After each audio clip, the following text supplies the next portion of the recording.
Hey, how you doing? Welcome to Canute Exploration. I'm Dr. Canute White, your host. Canute Exploration, your topic in a podcast, come to you weekly, sometimes 3, 4 times per week, live from YouTube channel. Those of you who are listening on your favorite podcast platform, Apple Podcasts, Spotify, Amazon, welcome. I just like to also welcome listeners from around the world.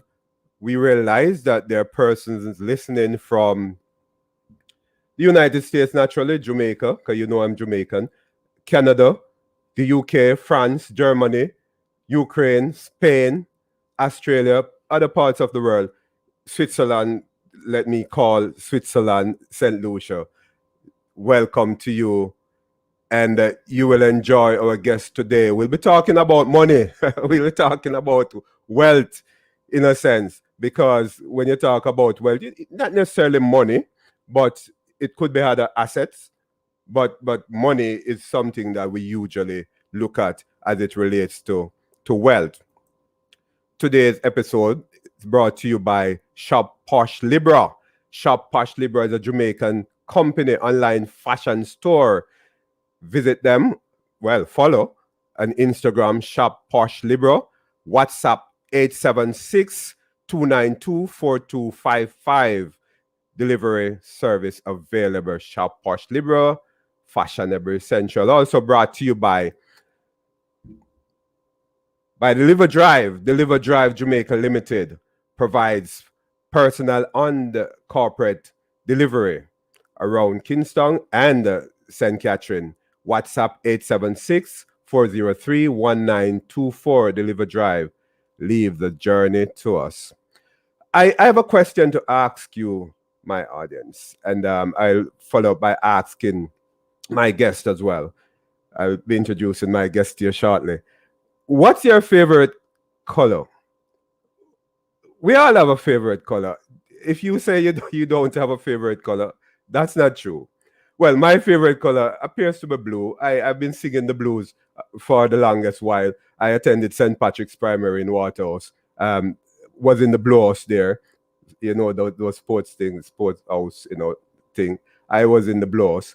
At St. George's College, I also ended up in the blue house. St. George's College is a light blue concept as well. So I've been singing the blues for a long while. Northern Caribbean University, and Nova is straight blue. They have been singing the blues too, the Sharks, right? So, what's your favorite color? That's my favorite color, and that's perhaps the reason why I decided to choose blue, to adopt blue as my favorite color. So think about it. You can drop that into the comment box and tell us why that color is your favorite color, or whichever color you decided, and also comment on what our guests have to say and other things that you might find interesting during the show. Our guest today is a financial consultant, and she's also the CEO of Financially Focused, Dennise Williams. I'd like to bring Dennise Williams into the fold from Jamaica, and I am sitting in with you, Dr. Canute White and Canute Exploration from Miami, Florida. Well, Miramar, Miami border, Florida. Hey, Dennise. Hello, hi. How is it there in Jamaica? Is it raining? We have No, it's warm. This evening is very warm. Very warm. Wow. Yeah, we have a lot of shower here in Miramar side this morning. Okay. But we're quite dry. Yeah. Yeah, cool. We're cooling out now, though. We're not doing that. Dennise, favorite color and why? Purple. Purple. Why? It's just a passion. I am also a abstract artist, so when I'm not, helping out my clients, I paint. And over the years, it's just all shades from, lilac to orchid, to the deep purple. So all shades of purple is my color. Cool. I love it. Purple is royalty, right? Thank you. I got you, Dennise. I love it. All right. Tell me about Dennise, though. Who is Dennise Williams? I remember, let me say this first. This Dennise Williams thing coming from a long time ago, that singer, Yeah. Right. I remember Dennise, but who is Yeah. Jamaican Dennise Williams? I think the major title I have now is Mom in Chief. I borrowed that from Mrs. Obama. So I have two children, two lovely boys, 10 and 12. And I think taking care of them is my number one job. As I said, I'm an artist. I'm an abstract portrait painter. So art and creativity is something I'm very, very passionate about. And then, of course, financial success coach. And I mean, there's no greater joy than holding my client's hand and helping them navigate through the various ins and outs of really building the life they want. Because it's not a one trick fits all. Everybody's different. Everybody's different needs. Yes. Oh, definitely. I think you were going to say helping them to spend the money. That would be nice, because a lot of us need help to spend the money. When it's necessary. When it's necessary, Cool. I love that, Dennise. I love that. But I'm going to talk about now. I love to put my guests on the spot. Your childhood. What was little Dennise growing up? What type of inspirational story you're going to give us now? Well, the thing is, my great grandmother, Miss Eulalie Lewis, was a banker in Trenchtown. So for those who know the banker in the partner and she controlled Partner Draw. And she was not a woman to be played with. And in church, service cannot start until all partner hand collect. Right? And she would come in and huff and puff and, make lots of gesticulations, and no one wanted to be singled out to say they didn't contribute to the partner draw for the week. Yeah, we understand. So, Eulalie was, in a way, she's a very strong woman, and she raised my father. And so I think his approach to, because he was a single father, two girls. And so I think she influenced his approach to say your daughters should be independent and, kind of live their life. So he was always there, but in a very non-judgmental way. And I think Miss Eulalie, she died when I was 10, and I think she influenced her grandson greatly, and then I benefit from that. So my childhood then would have been just very influenced by a lot of different personalities. A typical Jamaican childhood, there's always that uncle, that auntie, that grandma,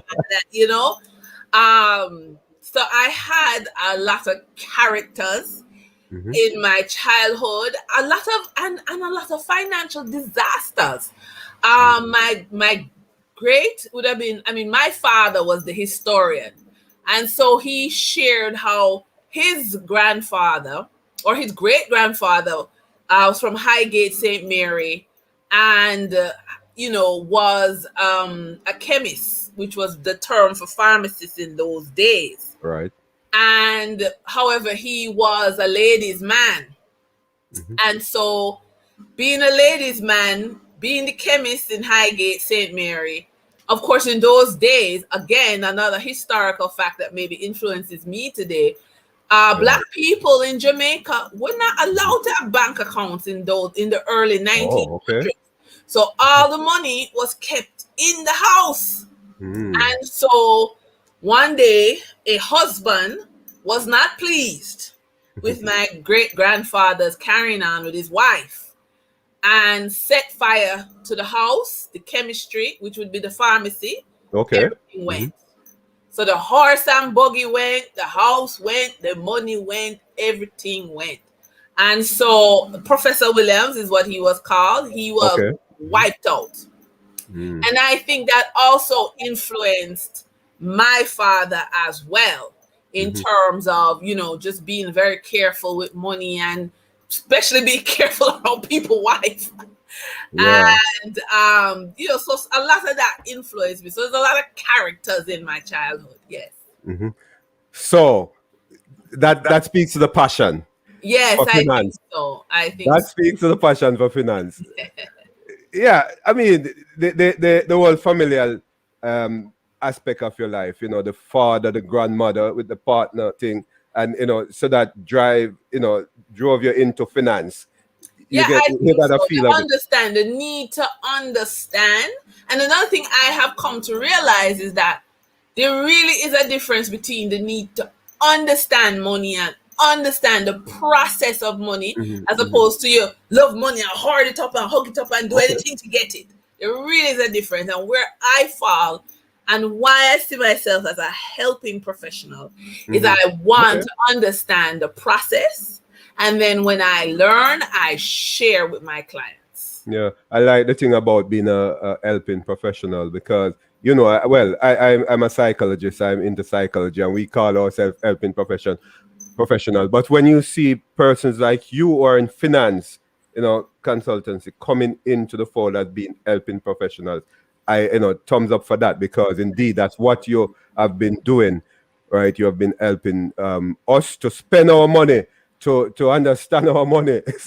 So we are talking about our money and Canute exploration, sitting in with Dennise Williams, financial consultant and trainer.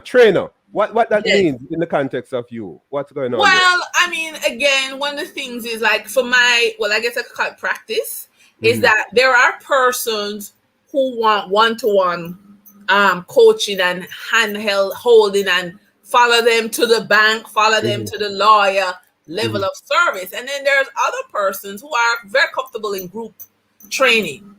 And Okay. so companies can and do hire me to do Okay. group training. And so that is where the training and it's a variety. I must say that for me, I look at 12 areas Okay. of your financial life, and I tend to, keep my training and my coaching in those 12 areas. And I find that is where people get the most transformation. So it is not everything in the pot. It's not pepper pot soup. You're Okay. not throwing Yeah. everything in the pot.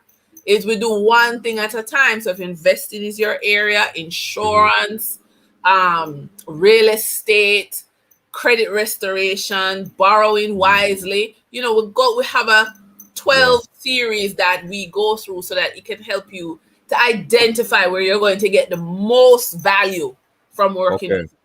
Cool. So those are some of the 12 areas that you look at. Okay, Right. fine.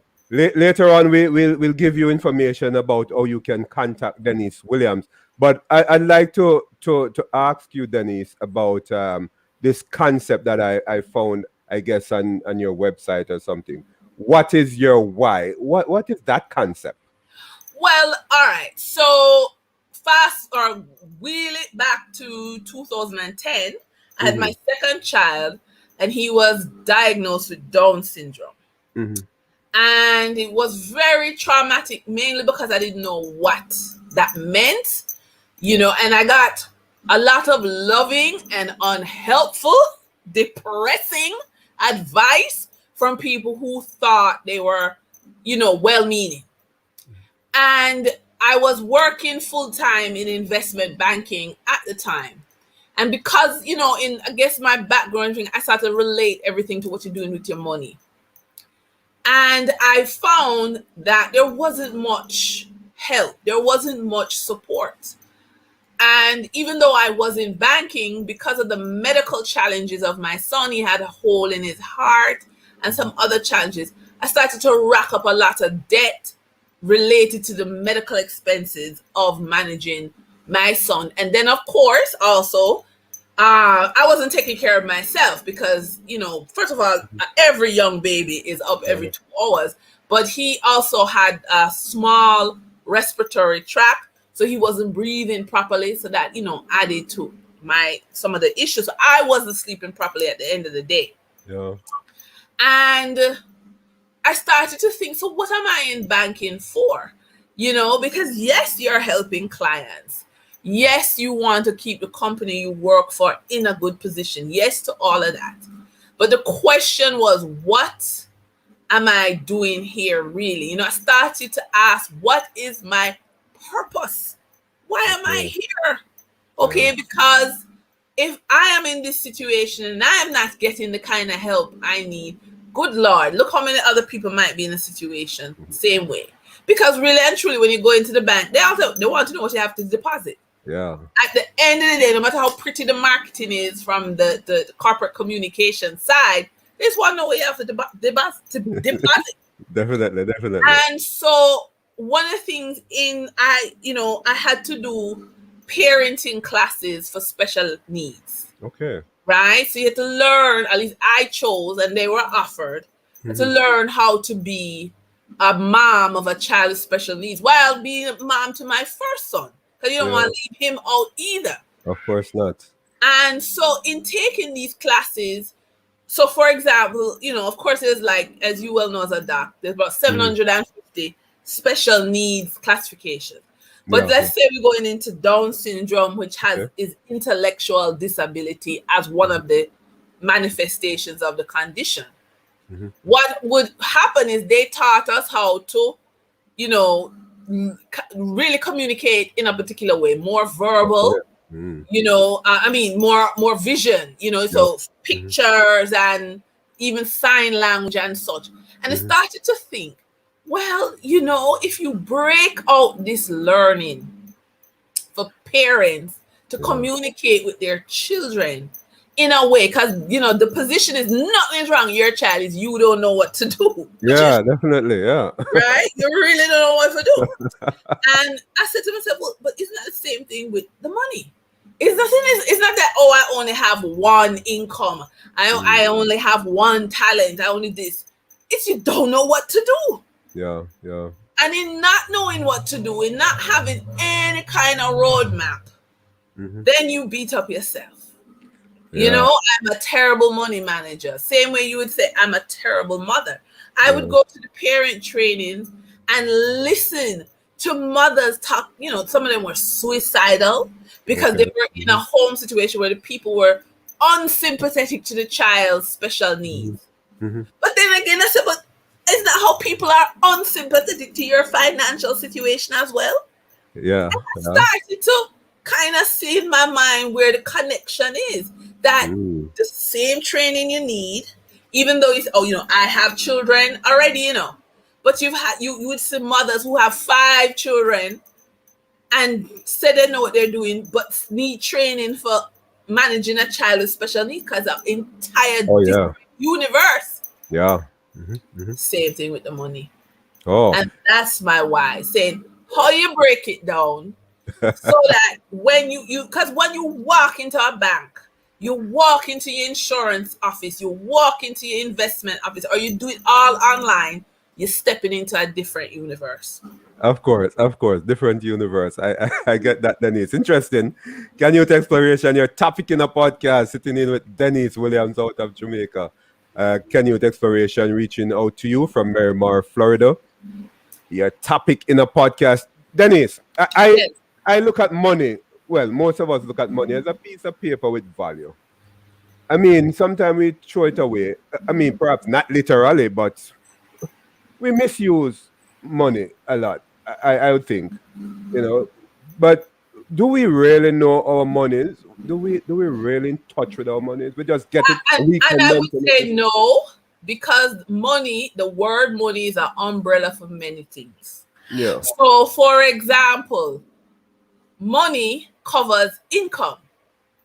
And many people are completely dissatisfied with their level of income. Yeah. And they throw that under money. But then there's also savings. Oh. Okay? What you're doing with your savings? Are you pleased? You have 8 months put on, or you don't save. The money just goes through your hand.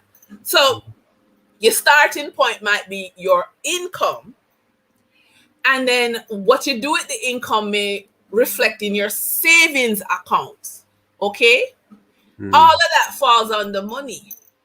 You see what I'm saying? Yeah. And so if you're not clear, because there's income, there's savings, there are your goals.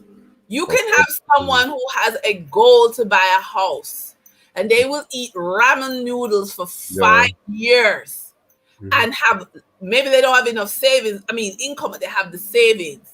And then that savings translates into meeting their goal. And as soon as they buy the house, they have no cash again, they're broke again. You know what I mean? So you have your income, you have your savings, you have your goals, right? You have something called toxic money. Okay. Tell me about that. Yeah, well, as the type of medicine you practice, that you know when somebody has had a trauma, death, divorce, some kind of disruption, and money is involved, it becomes a million times more emotional. But sometimes what happens, we don't let go of the emotions of toxic money.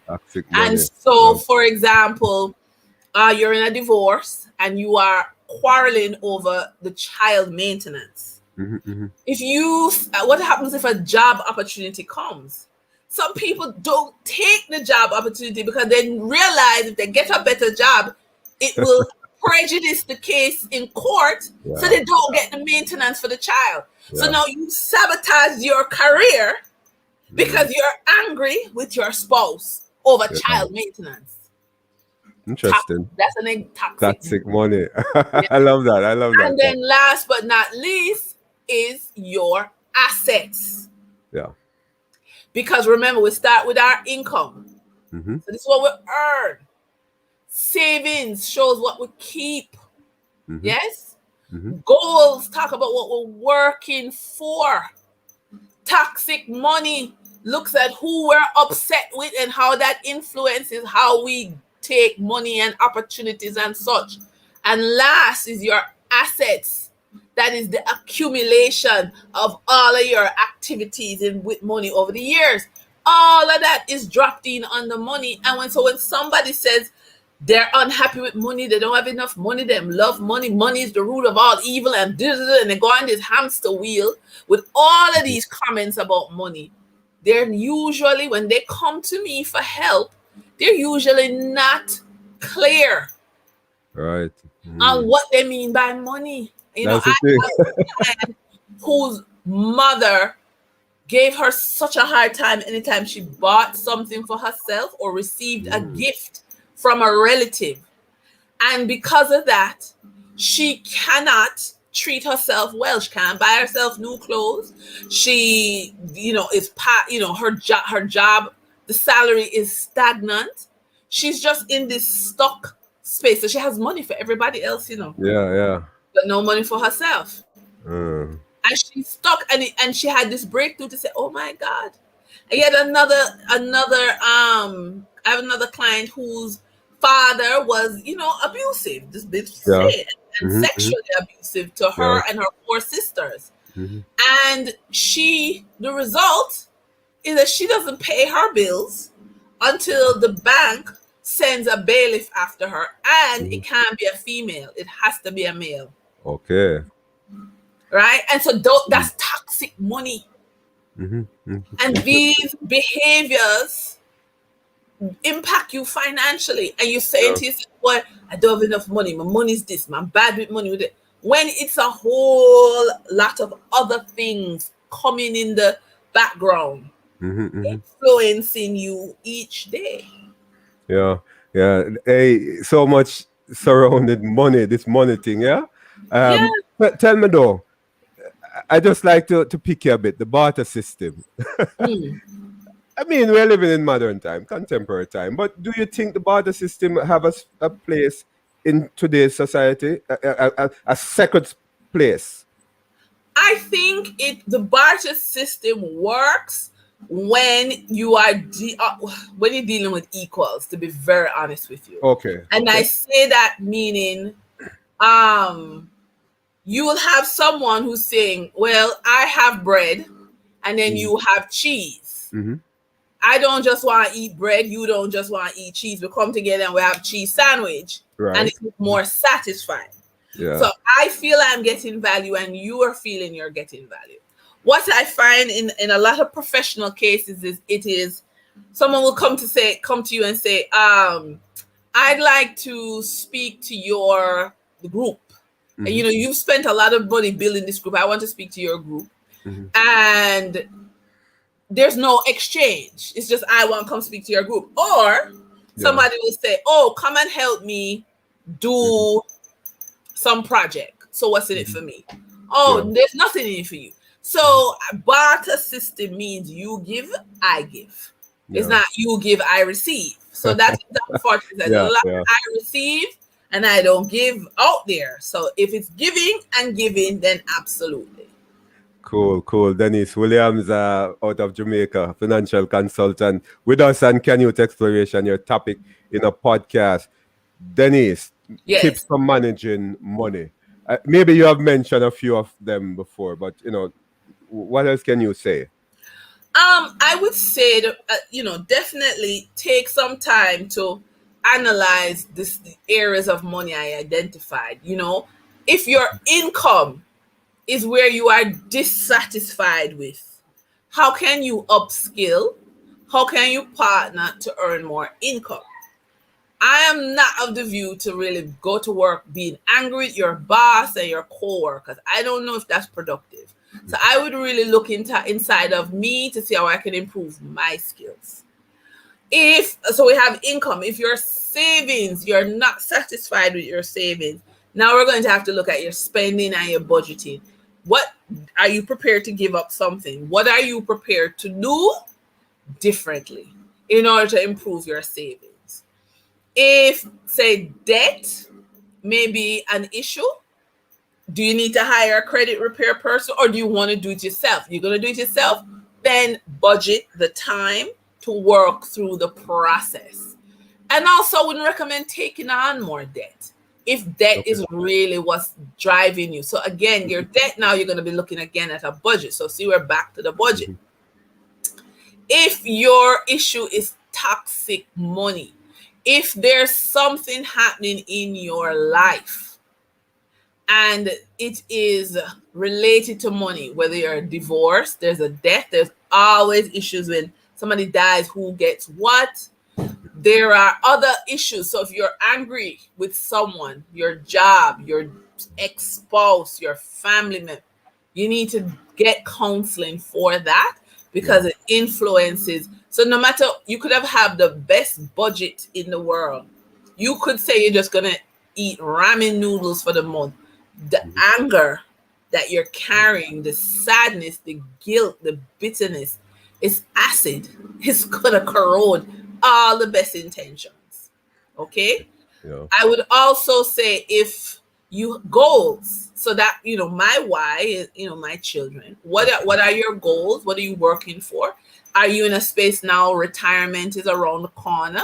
Do you have a special needs child where you're planning out basically 2 lives on your one income? What are your goals?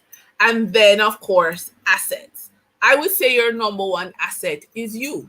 A lot of persons will say, oh gosh, I don't own a house. I have a big car note that I'm carrying, and completely neglect the number one asset that they should be building and enhancing in some kind of way.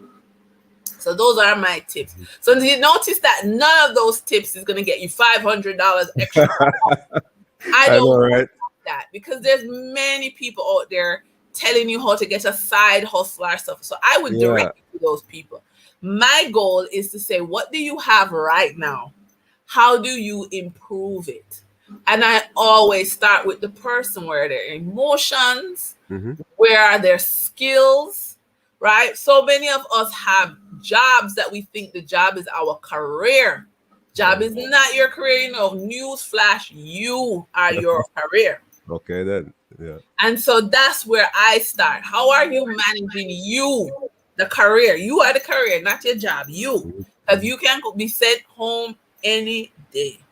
But when you go home, you still run into you.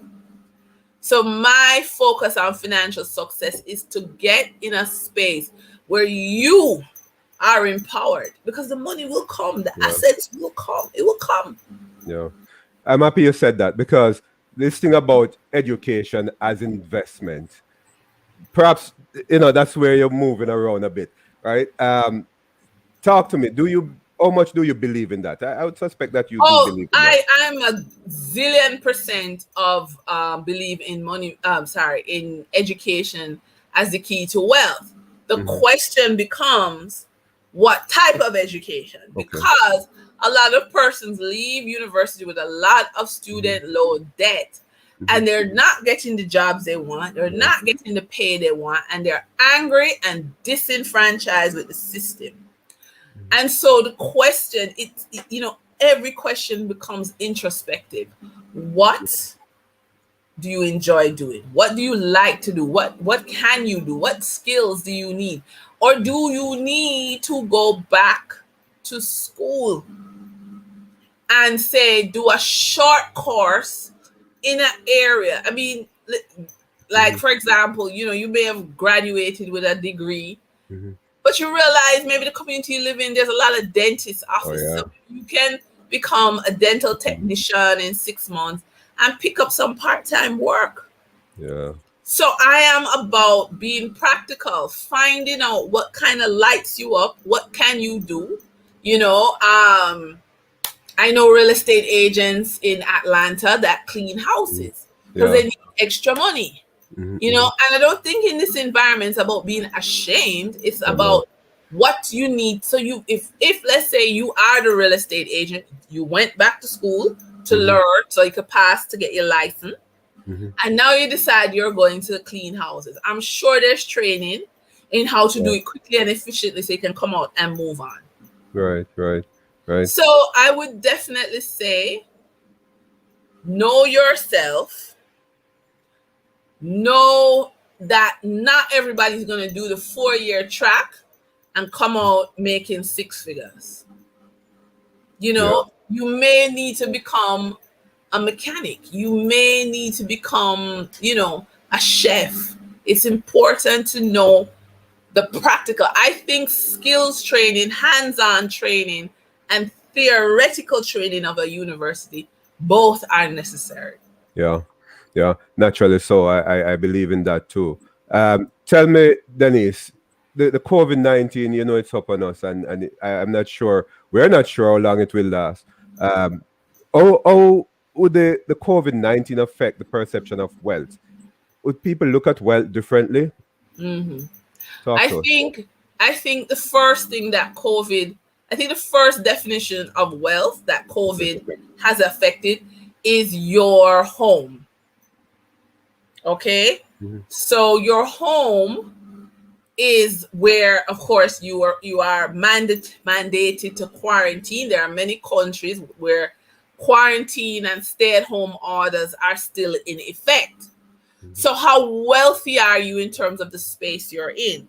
Which then leads to the next place. Are you in somewhere large, somewhere small? So I think a lot of people have looked around to where they're actually living.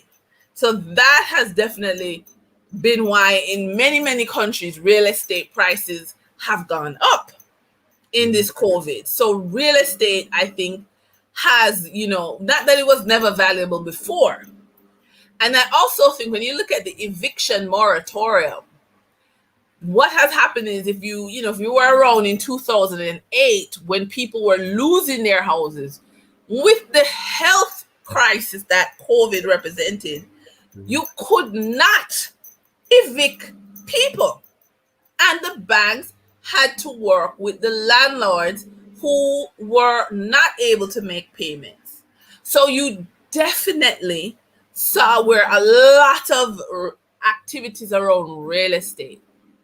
The second thing that impact wealth in COVID is where you work and how you work. Were you able to transition your job online? That made a difference. Or were you on the front line?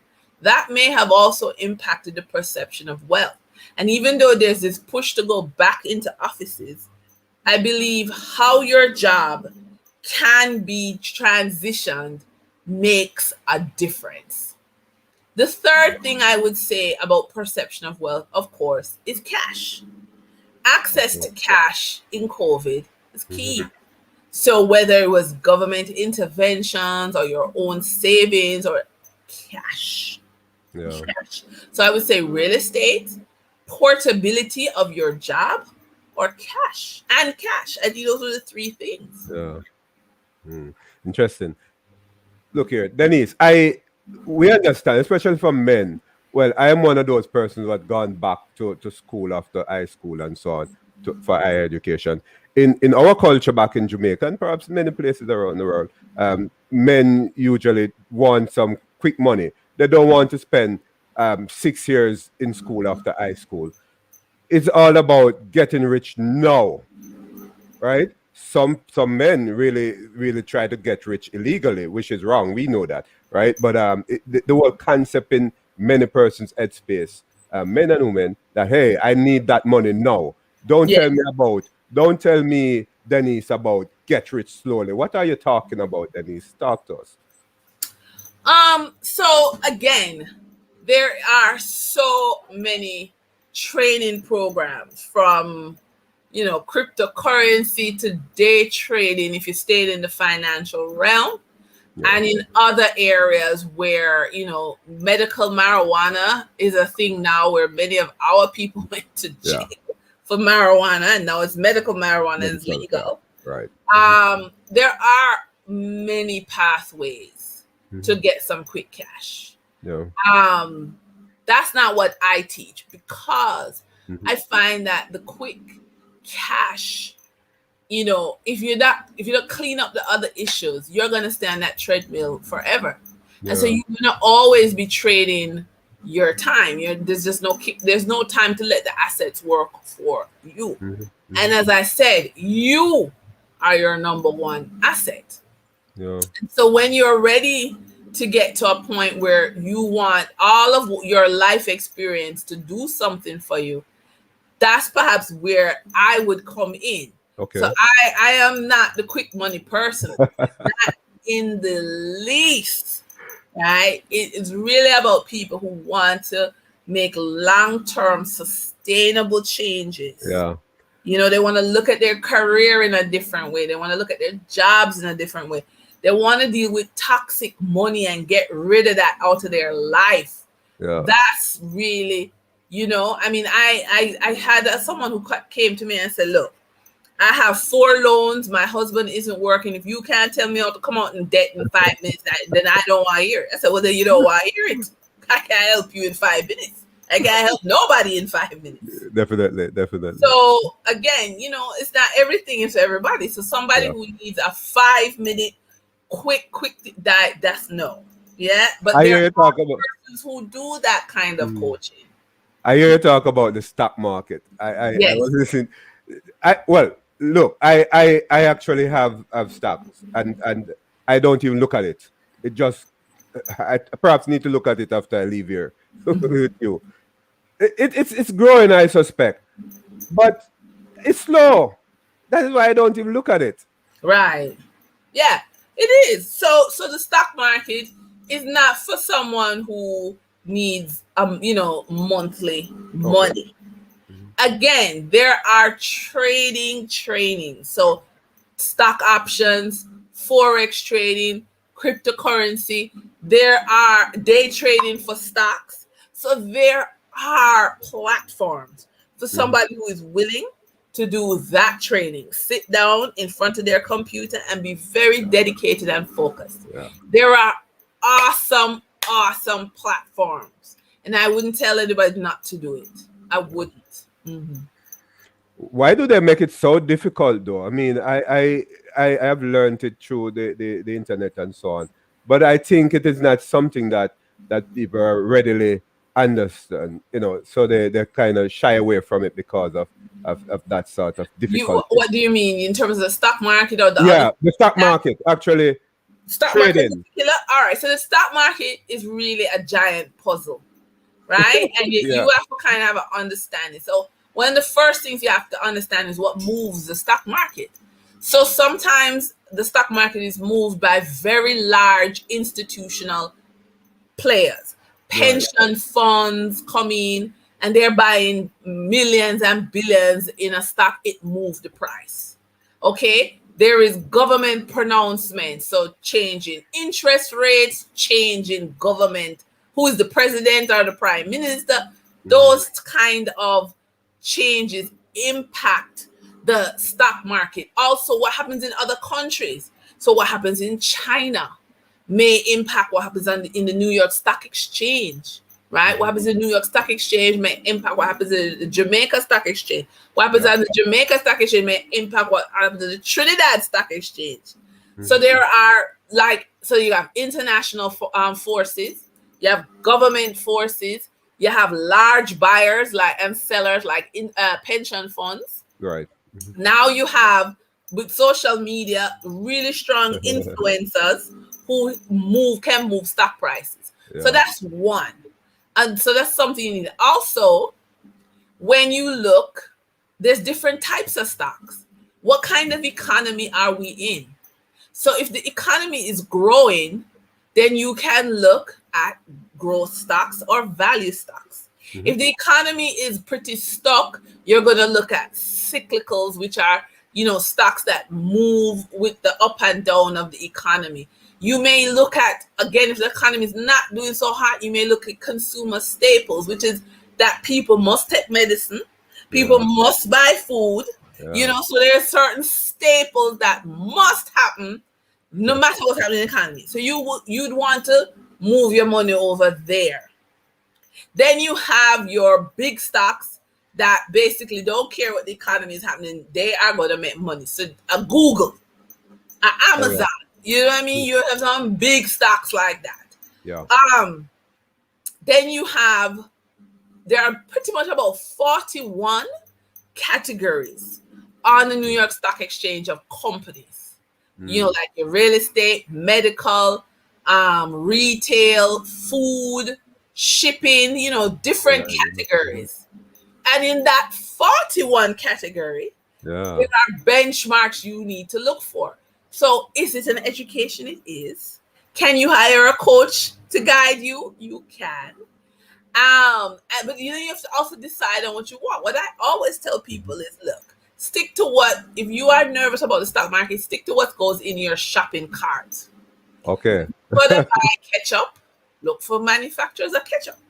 Oh. If buy eggs, are there any farm type companies on the stock market? So start with your shopping cart. What do you buy anyway? Clothes. Are you a runner? So why not buy Nike stock? You know what I mean? Are you always shopping on Amazon? Maybe you should buy Amazon stock. So really and truly look at your life. Start there first. What do you do as a habit? Because if you're doing it as a habit, it is easier for you to read about the company and follow what the company is doing to know if you're making money or not. So that's how I start.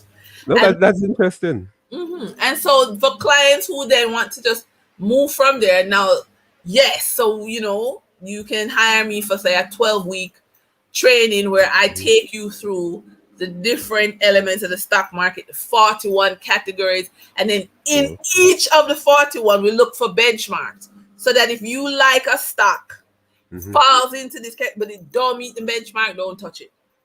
Cool. Interesting. You know what I mean? So that's the kind of support I give. I will definitely give you guys the contact for Dennise Williams. Those of you listening on your favorite podcast platform, Apple Podcasts, Amazon, Spotify. Those of you watching on YouTube, you'll definitely see later on how to contact Dennise to get your training, get your guidance as it relates to the stock market. Dennise, I'd like to talk to you a bit though about credit restoration issues here. I guess we have a problem with that. But the whole credit restoration thing, talk to us about that. Okay, so what it is, and that shouldn't be the department, that should be that, right? What, why, where, when, who, and how. All right, so a little background. So I am an approved financial counselor with the Office of the Supervisor of Insolvency. That is a fancy title for the bankruptcy office. And in that capacity, I have seen a lot of unfortunate financial decisions. And in these unfortunate financial decisions, people are stuck with debts that overwhelm them and they have to file bankruptcy. In the Caribbean, though, we don't have any professionals and any guidance for consumers after you take the loan, maybe something goes wrong, and then you end up in court. You know, that's pretty much it. Something go wrong, you end up in court. There's nothing in the middle. And so the idea is to host a virtual summit on July 22 and July 23, completely free for persons. We're bringing together the different players in the debt market. So we have the president of the bank, we have the president of a university. They're offering training on credit restoration. The large picture is the Minister of Industry and Commerce, Audley Shaw. We're having foreclosure attorneys. We're going to have the credit bureaus and the various persons who could come on board and assist us in sharing knowledge on how to get out of debt, how to avoid the courthouse, and how to be supported if there are life changes, as of course COVID had shown us, life changes that come between you and servicing your debt. So this link, what is this link all about? So the link is to register, because we'd like to know who's coming to the event. So the event, that the link you see here, just kindly register and you'll get your live stream link so that you can see the event and participate and ask questions for the professionals that will be presenting. Okay, could you read that out for us, because so the link to the event on July 22 and 23 is https www.eventbrite.com/e/160437387587545. That was quick. You tried to catch that, right? Yes, I did. That's cool. Well done, Dennise. Thank you. That's Dennise Williams out of Jamaica. You're listening to Canute Exploration, your topic in a podcast.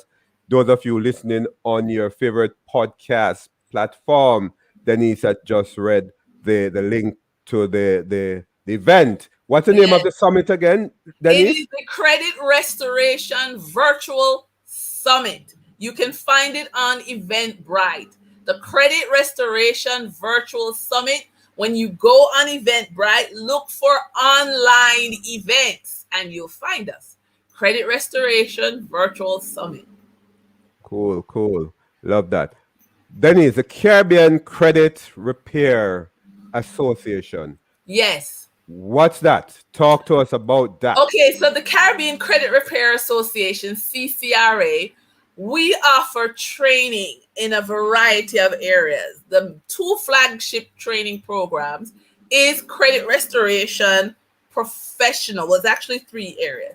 Credit Restoration Professionals. So for someone who wants to be certified to work with consumers to help them fix mistakes, identity thefts, and such on their credit reports in the Caribbean, we certify that. We offer that training. We also offer what we call debt healing. And that is for individuals who want to just work on their own issues. They don't want to be a professional anywhere, you know. They have their issues, they just want to work on it themselves. And then the last training that we offer right now is 101 ways to fund your business. That is a very hands-on practical course where students essentially are trained not just how to get bank loans, but how to use their partners in their various areas to help fund their business and how to find grant money in their particular industry. So those are our three flagship offerings. Cool. I love that. You are you have a position there, right? Oh, I am the president of CCRA. Yes. Oh, cool. Yeah, that's very important, right? And it's coming from the, as we say in Jamaica, the horse's mouth. It's coming from somebody who knows about it, right? Cool. Love it. Dennise. Yes. Financially focused. Yes. Talk to us about that. Okay, so Financially Focused started in 2013, and it was really, I was working on television, and I decided to have my own brand because I realized the show I was on didn't belong to me, And so I decided to have my own brand, and eventually I transitioned to my own TV show, radio, hosting events, and just really working the brand. So financially focused is where the training and the coaching aspect first started. The reason Caribbean Credit Repair Association was established is because credit repair and debt healing is such a massive category by itself. And so a lot of persons cannot transition into investing and the stock market, not even emotionally, because they're so tied up in debt, which is why we go from credit restoration, which is the nuts and bolts, letter writing, finding errors, making negotiations with the banker, to debt healing, which is the emotional side. And then we'll move you over to financially focused, which is the investing side. Strategic, right? Yes. And it works because we do partner with medical companies, and offer corporate wellness programs. So what we're actually working on, you put the flyer up for Financial Success Academy. Yeah. And that what we're doing is creating a affordable membership platform so that persons who can't really, at this point come up to the private coaching cost can still get the benefit. So, we're working, we're evolving, we're always improving. Yeah, I love that. And you have been a very busy person, professional. We call it helping professionals. Yeah, you have been doing well. Yes, you have been doing well with that. Thank you. And I really love that. What's the next step for Dennise personally and professionally? I know you didn't expect me to talk about that personal side of it, but let's hear it. Okay, so I think, professionally definitely is getting this membership, because there's a lot of content. You imagine from 2013 to now. So there's a lot of content to make it, appealing and attractive for consumers to, get bite-sized financial coaching. That is my next step. I'm very happy about that. Personally, I tell you the truth. Yeah. I think I'm going to go back into parent training, because I have 2 preteens on my hand. And everybody's in their headphones, although I really make, listen, we do beach, we do walking, we do outdoor stuff, but they are preteens, so the moodiness and don't want to do nothing, that every parent goes through that. So I think my personal goal will be going back into parenting training, so as how to deal with preteens. Yeah, important. Yes. Dennise, where do you see us as globally, right? Jamaica as well. I mean, I'm Jamaican and you are Jamaican, and many Jamaicans in the diaspora here, right? And where do you see Jamaica after the pandemic in terms of its economy and the whole economic aspect of things? I think there is a view that after COVID has officially been put to bed, we will be party central, because there is a very demand locally and internationally for somewhere to come cool out, and where else but here to come cool out. Yeah, and I will say that, and I hope I don't sound too flip, because if those who follow the stock market would see, like, companies like Supreme Ventures, which is a lottery company, they bought 10% of Main Event, which is an event party company. And so there is corporate positioning for the return of hardcore entertainment, party, stage show, all of that. So there is positioning for that on a corporate level. Love it. I think also financially, in the financial sector, there is a push for cashless, transactions, and unfortunately, 30% of the country is unbanked, and so using the cell phone to do transactions and getting people away from walking with cash is not safe. That is also a push, and that I believe will create jobs in technology. And you know something, there is research that says technology creates more jobs than it destroys, except that it benefits the people who are technologically ready. That's where we struggle, because where a lot of our labor is manually intensive. And so digitizing business in Jamaica is really where the push forward will be.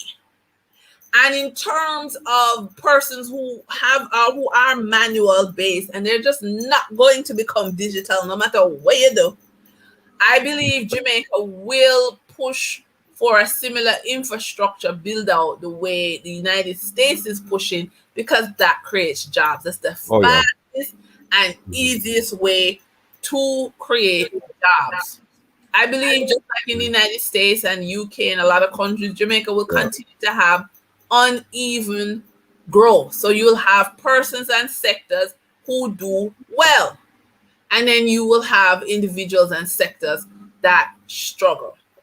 We're not app friendly. We don't use app in Jamaica. We use WhatsApp. Well, that's a common one, right? Yeah.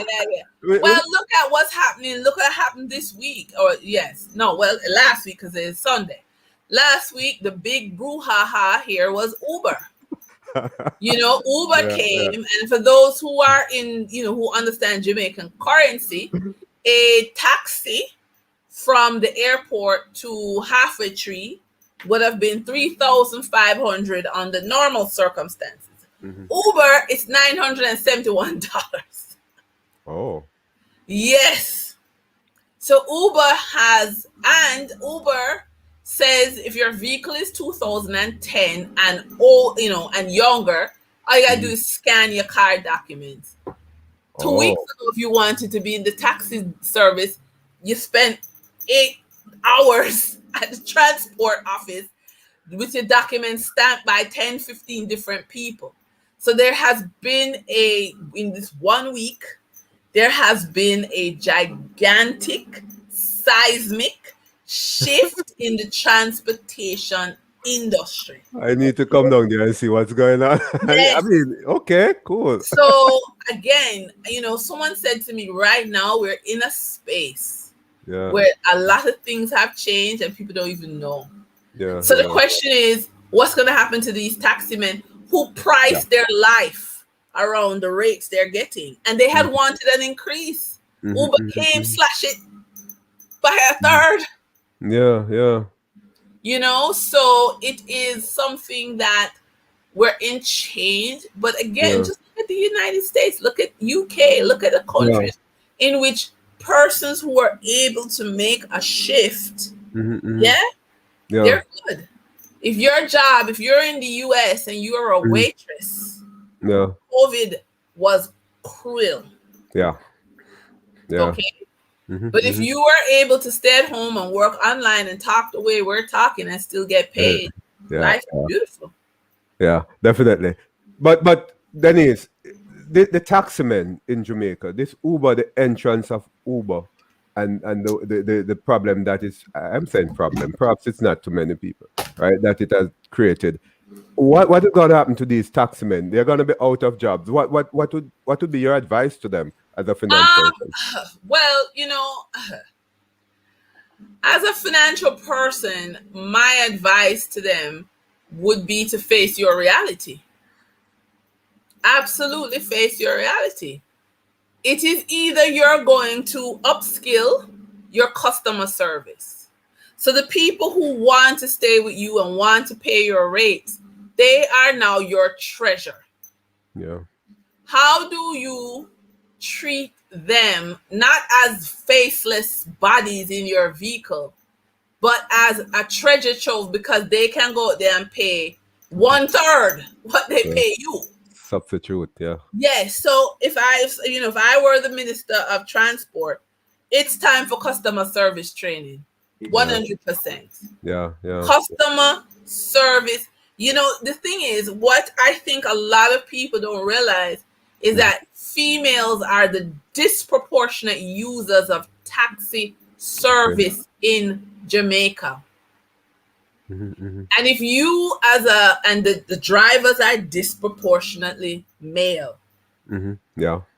So now we have gender issues on the table, because if you have fundamental low opinion of a female, it comes across in your service. Or if you just don't even see them as a person, and they're just cash, and you just need some cash, again, I'm Uber.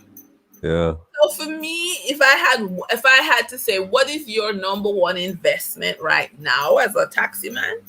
Customer service training. Yeah. And if you are aware that majority of your customers are females, how can you treat them as a queen? What royal service are you going to give them so that they will stay with you and not go to Uber? But again, that sort of brings up, as I say, gender issues, cultural issues. If you grew up in an environment where women weren't treated well, it's going to be very difficult for you to make that transition. But financially speaking, I don't know how else you're going to survive. Honest to gosh, I just don't know. How can you survive with that? Dennise, that number, is it okay?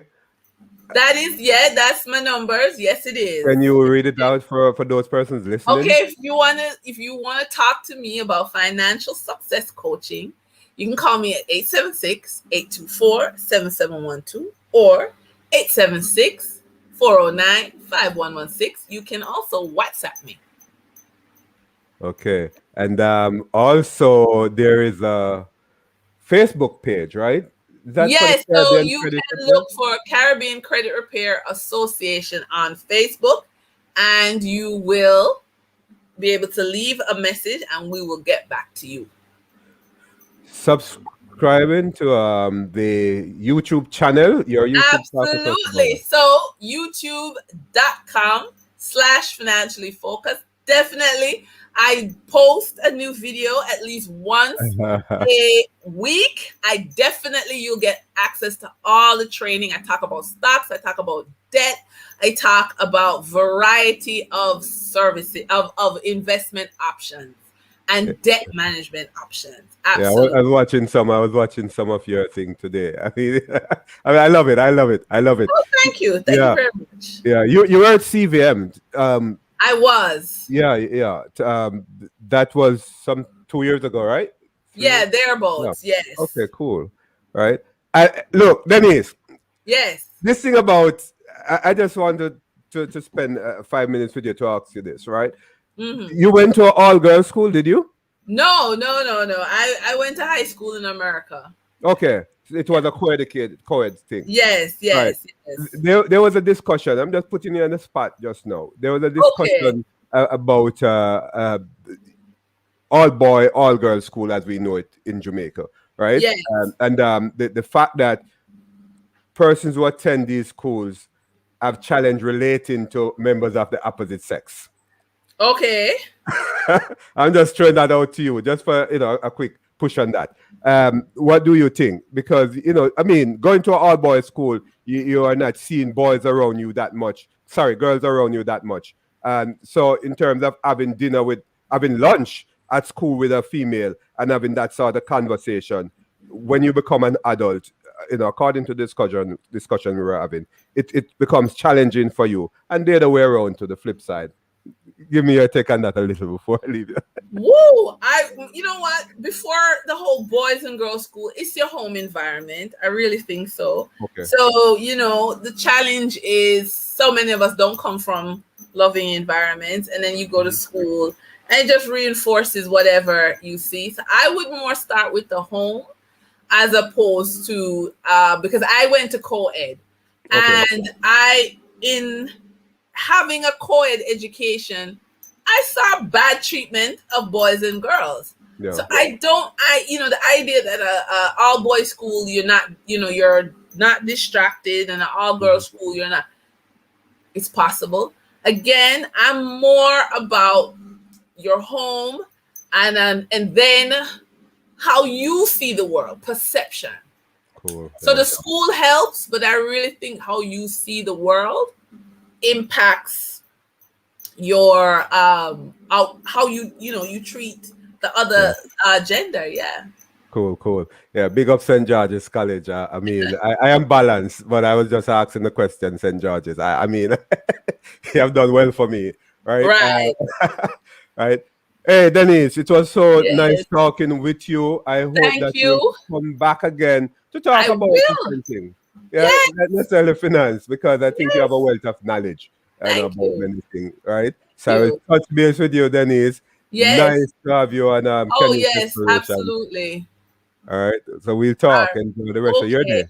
All right then. Bye. Bye. Nice.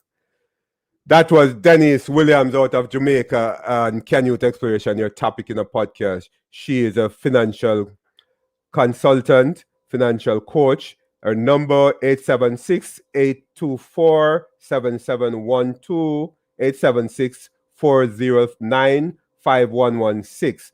Please contact Dennise Williams. She'll be able to have you enroll in classes, and she'll be able to speak to your members of your organization as it relates to financial challenges, financial issues, and so on. So contact her. Don't forget to go to YouTube, their YouTube channel, Financially Focused, and subscribe, rate, comment, as you'd also do for Canute Exploration, your topic in the podcast. Canute Media is our channel, YouTube channel. Go on, rate, subscribe, and comment. Look at this video, this episode, and give it some ratings, some thumbs up. The conversation continues, as we had also streamed on Facebook, so you can continue the conversation there. And if we need to touch base with Dennise to assist you with any question that you have after this streaming, then we will do so. She will be accessible and approachable, and you can contact her at any time. Remember, continue to wear your mask. I'd done my vaccine. I'd basically taken my vaccine. I'm not forcing you to do it, but I'm encouraging you so that we can go about our business again as soon as possible. So wear your mask, take your vaccine, remember the social distance, and wash your hands. We now found that there are techniques to wash hands. We have been doing that a long time. Even back in Jamaica, we grew up doing that so many times. But there's a technique now to wash our hands properly. Go on YouTube, try to learn about it, right? Because we have not been washing our hands properly for the longest while, it appears, and we have learned that now through COVID. So COVID is positive. So this was Canute Exploration, your topic in a podcast. I am Dr. Canute White. Canute Exploration, a CMPEN LLC presentation. You never know what we'll talk about next. It could be politics, education, anything, but it will interest you. So stay tuned. Goodbye.